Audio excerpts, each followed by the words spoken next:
आप देख रहे हैं न्यूज 18 का डिजिटल प्लेटफॉर्म और मैं हूं आपके साथ जागृति खंतवाल। तो 2 महीने में कच्चे तेल की कीमतों में आई बड़ी गिरावट ने एक बार फिर आम लोगों के मन में सबसे बड़ा सवाल खड़ा कर दिया है कि क्या अब भारत में भी पेट्रोल और डीजल सस्ता होगा।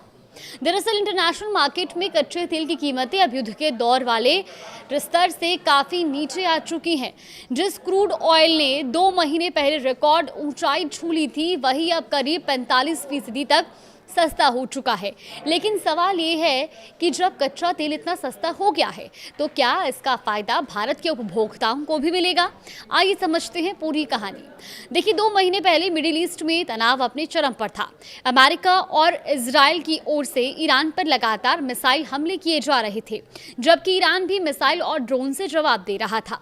अब सबसे बड़ी चिंता होर्मुज स्ट्रेट को लेकर थी, जहां से दुनिया के सबसे बड़े हिस्से का कच्चा तेल गुजरता है। उस समय होर्मुज स्ट्रेट बंद था और कच्चे तेल का शिपमेंट पूरी तरह प्रभावित हो गया था और इसी वजह से इंटरनेशनल मार्केट में कच्चे तेल की कीमतें तेजी से उछल गई थी।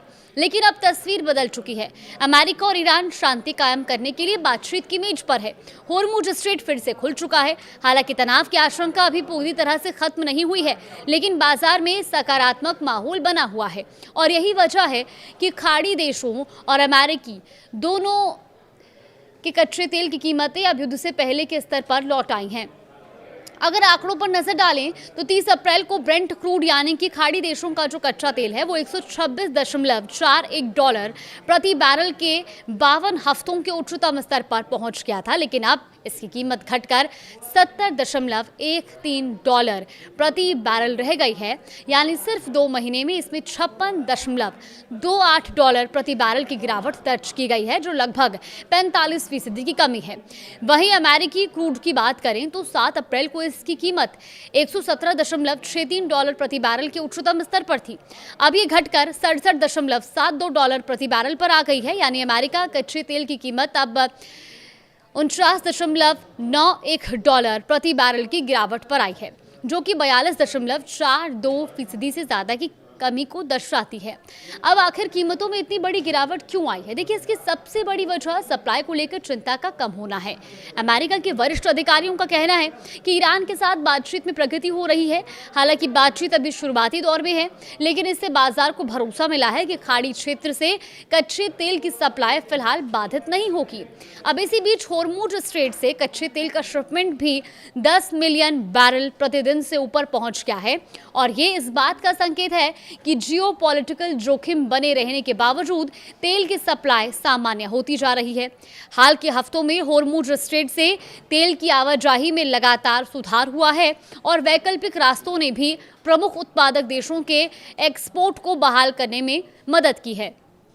इससे लंबे समय तक सप्लाई रुकने की आशंका काफी कम हो गई है। सिर्फ यही नहीं, अमेरिकी ऊर्जा सूचना प्रशासन यानी कि EIA के ताज़ा आंकड़ों के मुताबिक अप्रैल में अमेरिका का घरेलू कच्चे तेल का उत्पादन रिकॉर्ड 13.93 मिलियन बैरल प्रतिदिन तक पहुंच गया है और इससे वैश्विक बाजार में पर्याप्त सप्लाई की उम्मीद और मजबूत हुई है। वहीं ANZ का भी कहना है कि वॉशिंगटन और तेहरान के बीच स्थायी समझौते की संभावना बढ़ने से सप्लाई को लेकर चिंता कम हुई है। हालांकि होर्मुज स्ट्रेट के भविष्य को लेकर कुछ अनिश्चितता अभी भी बनी हुई है और इसीलिए ट्रेडर्स पूरी तरह निश्चिंत नहीं है। फिलहाल बाजार की नजर अमेरिका ईरान बातचीत, खाड़ी क्षेत्र में शिपिंग की स्थिति और अमेरिका के आने वाले इन्वेंट्री और डिमांड डेटा पर टिकी हुई है। अब सबसे अहम सवाल कि क्या भारत में पेट्रोल और डीजल सस्ता होगा। देखिए, फिलहाल भारत में पेट्रोल और डीजल की कीमतों में पिछले 38 दिनों से कोई बदलाव नहीं हुआ है और आखिरी बार 25 मई को ईंधन की कीमतों में बढ़ोतरी हुई थी। अब जानकारों का मानना है कि जिस तरह अंतर्राष्ट्रीय बाजार में कच्चे तेल की कीमतों में गिरावट आई है, उसके बावजूद फिलहाल पेट्रोल और डीजल की कीमतों में बदलाव की संभावना कम है और कीमतें फिलहाल स्थिर रह सकती हैं। अगर मौजूदा कीमतों की बात करें तो दिल्ली में पेट्रोल $102.12 और डीजल ₹95.20 प्रति लीटर के हिसाब से है। कोलकाता में पेट्रोल ₹113 51 पैसे और डीजल 99 रुपये 82 पैसे प्रति लीटर बिक रहा है। मुंबई में पेट्रोल 111 रुपये 21 पैसे और डीजल 97 रुपये 83 पैसे प्रति लीटर है, जबकि चेन्नई में पेट्रोल की कीमत 107 रुपये 77 पैसे और डीजल की कीमत 99 रुपये 55 पैसे प्रति लीटर है। यानी कि अंतर्राष्ट्रीय बाजार में कच्चा तेल भले ही 2 महीने में करीब 45% तक सस्ता हो गया हो, लेकिन फिलहाल भारत में उपभोक्ताओं को राहत का इंतजार करना पड़ सकता है। अब नजर इस बात पर रहेगी कि आने वाले दिनों में वैश्विक बाजार का रुख कैसा रहता है और तेल कंपनियां इस सस्ते कच्चे तेल का फायदा आम लोगों तक कब और कैसे पहुंचाती है। इस पर कुछ भी अपडेट सामने आएगा तो आप तक जरूर साझा करेंगे। नमस्कार।